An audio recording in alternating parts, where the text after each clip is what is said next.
Here's what you get in a standard bronze RO system.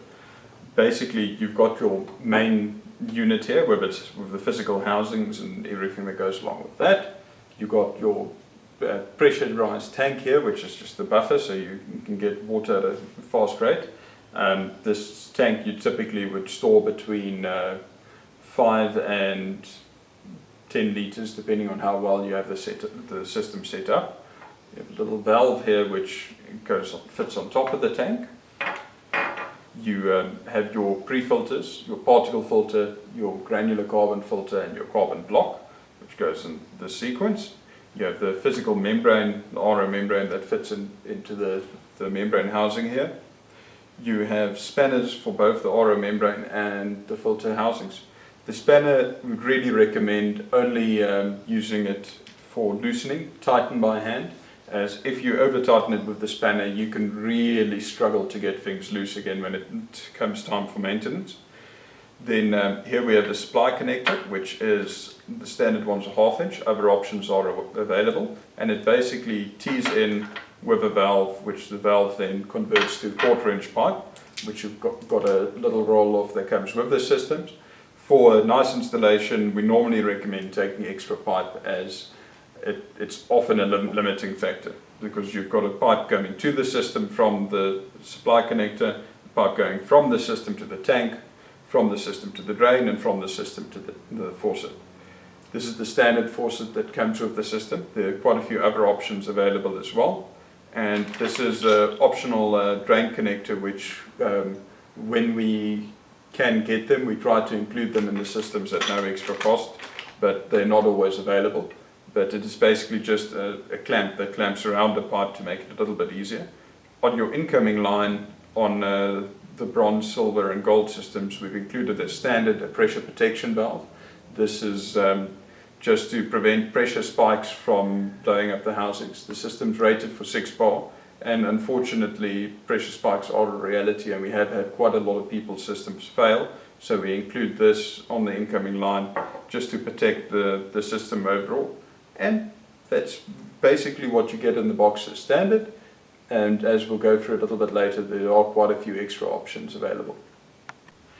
Here we have the same kit, but with the booster pump unit. As you can see, all of the actual components that are included are the same. It's only the actual head unit that changes with its pump and transformer and its pressure switches. For the rest of the kit, the pump unit is exactly the same, and the same options will apply. Now let's have a look at what are some of the options on these systems. So what is reverse osmosis? It was originally designed as a process to desalinate seawater, but the basic concept is based around the membrane. Here we have 3 different options for the reverse osmosis membranes, but basically if you imagine my hand as the physical membrane, which is wrapped around in the circle and the spiral on these ones here. Water with high salt content or high mineral content gets pushed along here, and then on the other side the pores are so tiny that you actually just have H2O, just water molecules passing through. But the problem with that, and this is one of the big downsides of reverse osmosis, is that everything that gets removed gets stuck on this membrane, and this forms physical crystals here. So you have salt crystals and lime crystals growing on here, and for that reason you constantly need to flush water across the surface of the membrane to keep those crystals dissolved. Otherwise this membrane basically turns into a block of salt in a very short period of time. Now this gives you wastewater, and that is one of the biggest drawbacks of reverse osmosis, is that you have got quite a bit of wastewater. Now these typical domestic systems are rated to be able to handle up to 400 parts per million mineral content. Now it's a little bit difficult to judge exactly what it is, but in most municipalities it will be less than that, but certain municipalities such as Witbank and Middelburg actually have higher. And Middelburg specifically, we installed a system there where it's 600 parts per million. So it is something to keep in mind, that you can actually get over the rated capacity of these systems. Now, what does it really mean in terms of wastewater? You get different ratings of membranes. We normally start with a 100 gallon per day membrane, which is our standard, but is in the industry it's sort of upgrade, you normally start with a 50 gallon per day. And what that rating is, that is how much product water you get through the membrane for a set amount of wastewater. Now, on the Gauteng municipal water, you would typically get between a 2-to-1 and a 4-to-1 ratio of wastewater with a 100 gallon membrane.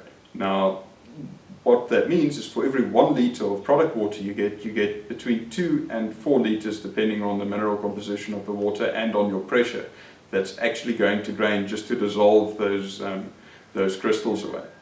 Now, how do you get that better? As that is a really big drawback of these systems. One, improve your pressure. The systems require a minimum of 3 bar pressure to run, which you can then run a standard one without a pump. If, however, you're close to the 3 bar or lower, then you definitely need a system with a built-in booster pump on it, which would take the pressure up to about 5.5 bar.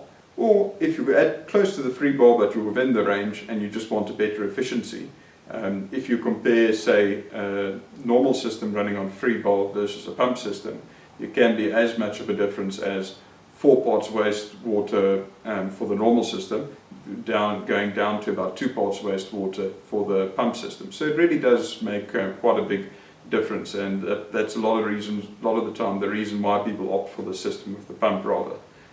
Another way you can reduce this is to go for a special membrane that has a higher capacity. Like we have a 200 GPD membrane, which is double the capacity. So that one, it still has the same wastewater.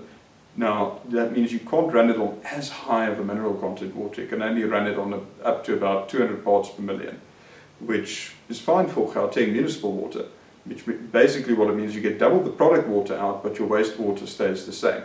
So while you're running the system, where we would say you were running on this one on 3 bar pressure and you were getting a 4-to-1 wastewater ratio, and on the exact same circumstances, this one will have half the wastewater. So you would get closer to a 2-to-1 ratio, or with a pump you can actually approach a 1-to-1 ratio, which is a lot better and almost at the level of a nanofiltration system, which is your one step less at removing it. So basically what happens, reverse osmosis tries to remove all the minerals, and in the process it's something that can't be helped. You will have wastewater running here.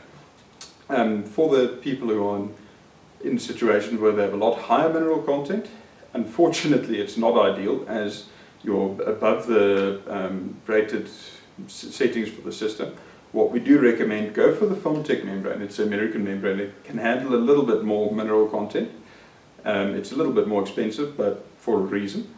And what you can do is you can actually put a valve on the wastewater and run more wastewater, or every now and then bypass the restrictor on the wastewater to give the membrane a good flush. Then you can run higher mineral content water through the system and still get a good product water, but you do lose a lot of lifespan on the membrane in such a situation. Okay, so let's look at how the actual system works. Basically, first thing to keep in mind, there's 2 variants. There's this, which is the one without a pump, and then we'll show you the one with a pump in a little bit. And basically, if you have over 3 bar pressure, or happy to run the system with a bit more wastewater, the standard unit without the pump is quite a nice option, as it performs the same function and is quite a lot less expensive. So firstly, you'd connect your source water, would come in on this side of the system. Then it would run through a particle filter, which is just a white filter, and this physically gets dirty from the outside going in. Then that's just for dirt. Then in the middle, the standard set, and there's a few other sets which we'll run through later, runs through a granular activated carbon filter. And this is basically mainly in municipal situations, this is to remove chlorine. Then finally, at the bottom here, it runs through a carbon block, which again is carbon, again to remove chlorine. The difference is this has got a bit of a particle filter coating around it, because the carbon filters actually create a lot of dust, which can damage your membrane. So it's just to catch the worst of that dust. Now, this kind of filter set is typically got a lifespan of 6 months, but it is something you need to look at your specific water for, as it can range dramatically. It can be a month and it can be 2 years. So it really depends on your specific water, but the average is about 6 months. What you would look for is this one, if it starts to get dirty, sort of brown past halfway, it is time to replace it, definitely. And on any of the carbon filters, if you start to feel a sliminess here at the top, then that is bacteria growing on the carbon. It's time to throw them away. Or if you start to get a chlorine smell or taste coming through. So we run through those 3 filters at the bottom here. And then it goes up to the top of the system. I'm just going to move this out of the way so we can have a look. What we have here, it goes through this little valve here. It basically is, it's what we call the 4-way valve. It basically does a pressure differential measurement here. What it does is your incoming line has got a small diameter piston that can cut it off, and this is what goes into the membrane here. And then after the membrane, this little elbow here right at the end is actually a non-return valve, so your product water can't run back into the membrane. And here on this 4-way valve, we've got a large surface area membrane, and then the larger surface area, if the pressure starts to get similar on the product side to the incoming side, actually pushes a little plunger across and closes off your incoming water, and that's what turns off your system. Now, it's a very simple mechanism, works great for most situations. They can get damaged, and especially by high lime content, you can sometimes get a situation where, or if your particle filter isn't replaced, where you actually damage the mechanism, and this is typically the part that causes your system to keep running. So this housing here is where your physical RO membrane gets placed in. It's very important. The black seal is on the cap side, so you just unscrew the cap, unscrew the pipe from the cap, unscrew the cap, take it out of its package, push it in, screw the cap back on, screw its pipe back on, and that's your RO membrane. As we said, the one side is the one with the non-return valve right at the end, which runs back through the 4-way valve, and then that runs into the T33 here, which is also just a carbon filter. It helps a little bit if you have some funny tastes or smells coming through in the water, but mainly it's used to catch the preservatives from the membrane when you're replacing the membrane. This one's lifespan is 6 months to a year, typically. On the one side here, you get an elbow which then heads to the buffer tank. Because of these membrane filtration processes run quite slowly, you always have a physical tank which is included. The tank only has one pipe connected to it, which is in and out, as the tank physically has a membrane inside that gets compressed by the water pressure, which is full of air, and then that air pressure pushes the water back out as you draw from it, and that's connected up to this side. You'll see all the little caps on them are nice and friendly. They're labeled, so this one you can actually see it says tank, the other one says in, right at the beginning here. And then here we have to the faucet, which you just need to drill a hole for and then connect it up there, and that will be your product water. On the other side of the membrane here, this connection right here at the back is our wastewater. So this is what I explained earlier, that flushing of the membrane. The water that gets flushed goes through here. This little mechanism here is a flow restrictor. It basically lets a certain amount of flow through. The standard one is a 300 milliliter per minute, although the flow varies according to the pressure you have. If you have a high mineral content water, you would want to have a larger flow restrictor on here, or you would want to physically buy some T-pieces and a valve to be able to bypass it and have more flow running across the membrane. But this is only for extreme situations. So that is basically the standard RO unit. Just for comparison, if we look at the one with a pump, the bottom housings are basically the same, except for that after the first housing there's actually a T-split which goes to a low pressure switch, which we'll show you at the moment here. But if you look at the top, you'll see there's quite a few extra little bits and pieces here. First, you've got a transformer to provide everything with 24 volt. Then you've got a 24 volt diaphragm pump. The membrane in T33 is very similar here. I'm just going to move them out of the way so we can have a look at what's going on underneath. This little switch right here at the back, which is sort of a square block, that's the low pressure switch. This is basically just to prevent the system from turning on and running while it's not supposed to. You still have the same four-way valve connection on the basic pump unit, so same as the other system. Then after the four-way valve going on the product water side, you have a high pressure switch, which basically just turns off the pump when the tank is full and the tap is closed. So instead of only relying on the four-way valve, you now have got an electrical switch just to switch off the electrical components of the system. So overall, very similar, very simple system once you get to know it. As I said, when would you use this? It's either if you have got less than 3 bar pressure, or if you're in a situation where you really don't want to have a high wastewater, then switching to this system with the built-in pump is a good option. Here we have the different faucet designs for the Undercounter systems. We have our ASO1, which is our standard one, which is a 3-lever tap. It is a completely chrome. It is still a very nice design and it's very popular. This is why we use the standard. Then here we have our ASO3 design, which is a very similar design. The neck and look of it similar. It's just that this one is a single lever tap instead of a 3-lever tap. And then we get to our ASO4 designs. Now there are two options here. There's a brushed finish and a chrome finish to it.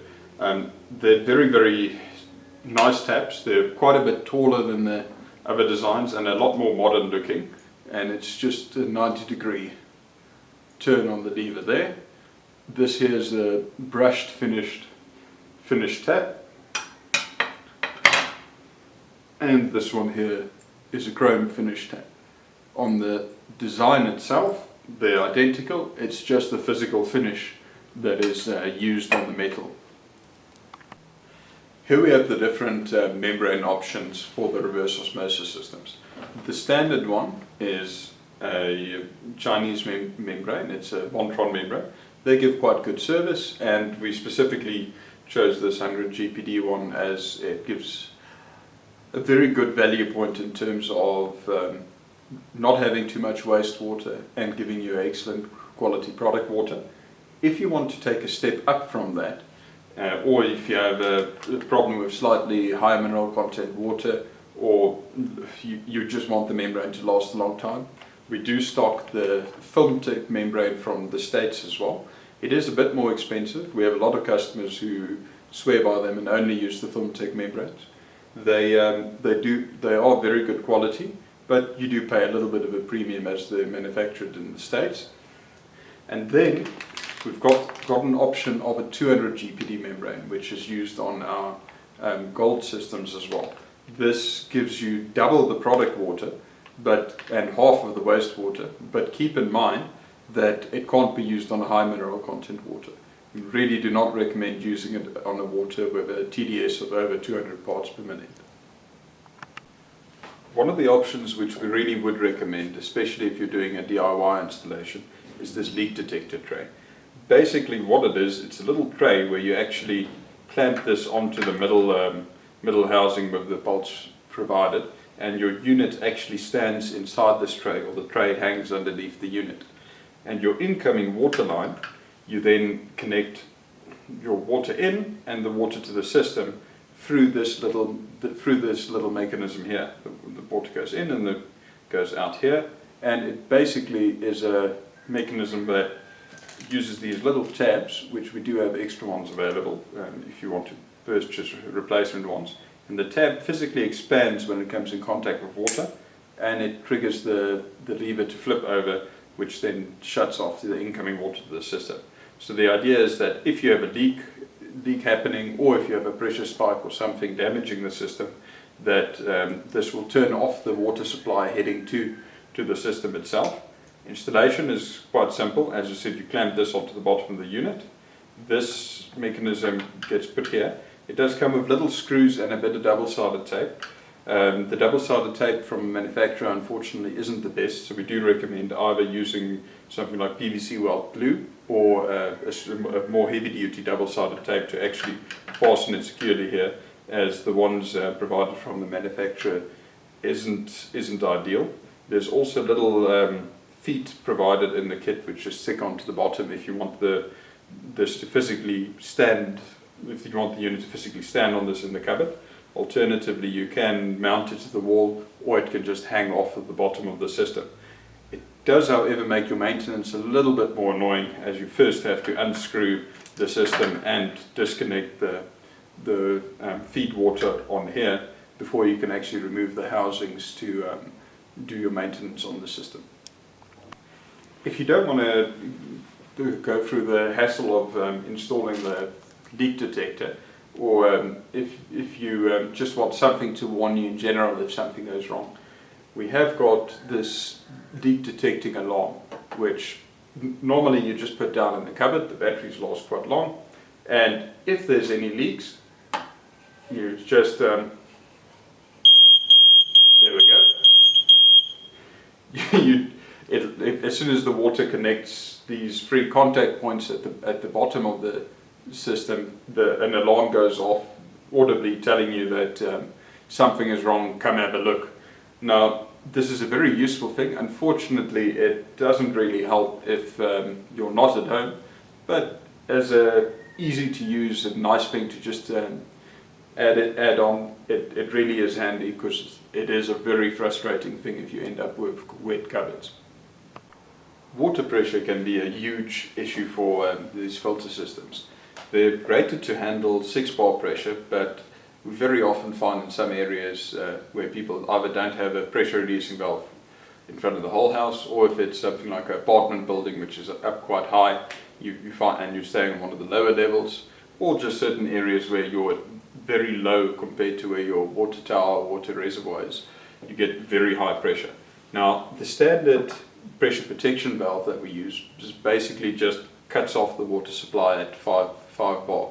So if you constantly have high pressure, it's a bit of a problem, because then your system might not always get water. Now, if you're in a situation where you either want just a little bit more control, or you know you consistently have very high pressure water, we actually have a tiny pressure reducing valve, which is an adjustable unit that you can set at the top here. If you're using one of these, we really recommend either borrowing from somewhere or getting the guy doing the installation to just check the pressure it's set to with your water. Because it's adjustable, you can easily set it too low or set it to a point where it's not being very useful at all. But the nice thing with this is if you constantly have high pressure, this pressure reducing valve can actually bring that down to a level which is safe for your system to use. Another thing really to keep in mind is how much pipe are you actually going to use for your installation. What you need to remember is you've got a pipe running to the system from your water source, you've got a pipe running from the system to where you want to place the tank, you've got a pipe running from the system to an easy to use drain point, and if you have a little bit of extra pipe, a really nice option is to actually take your drain point out into the garden and let the wastewater rather water the plants. And then finally you need to run the pipe from the system to where the faucet will be. Now, the physical systems vary between 3 and 5 meters that come with them. So it's okay for a minimum installation, but we really recommend go measure out what you will really need and order additional pipe if you think your installation will require it. This is a mineral injector. They normally come in different colors and there's a few different variations. Now, a lot of people add these to an RO system to add some of the minerals that the RO has taken away back into it. Now, they do work out quite expensive to maintain and normally don't give you the best taste. So what we recommend if you're looking for something like this, unless there's a specific technical reason why you can't, instead of adding a mineral injector, rather swap your reverse osmosis membrane for a nanofiltration membrane. Now, where reverse osmosis removes 99% of the salts and minerals from the water, and it gives you a very, very low mineral content water, which some people like and some people really don't. For example, if you're very active, exercise a lot and have a low salt diet, you want to stay away from RO. Then nanofiltration is a better option. What nanofiltration does is it actually only removes 50% of the minerals. So you still get the same effect with a very different tasting water, but instead of having to add minerals back into the water, you're just not removing all of them. And then this membrane can last you 3 to 5 years, depending on how often you change your pre-filters.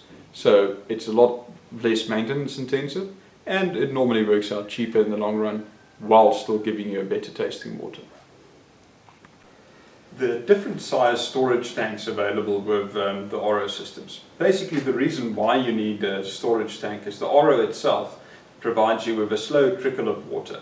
As the standard units with 100 GPD membrane only provides about 10 litres of water per hour.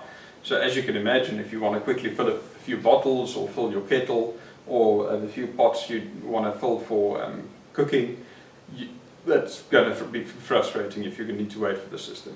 Hence the tank. The tank basically works, it's almost got a balloon inside, and then you push water in and the water compresses the balloon and then increases the air pressure inside.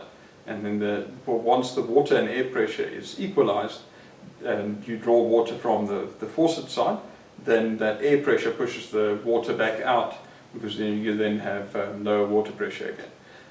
Now, the standard one will give you between about 5 to 9 litres of water.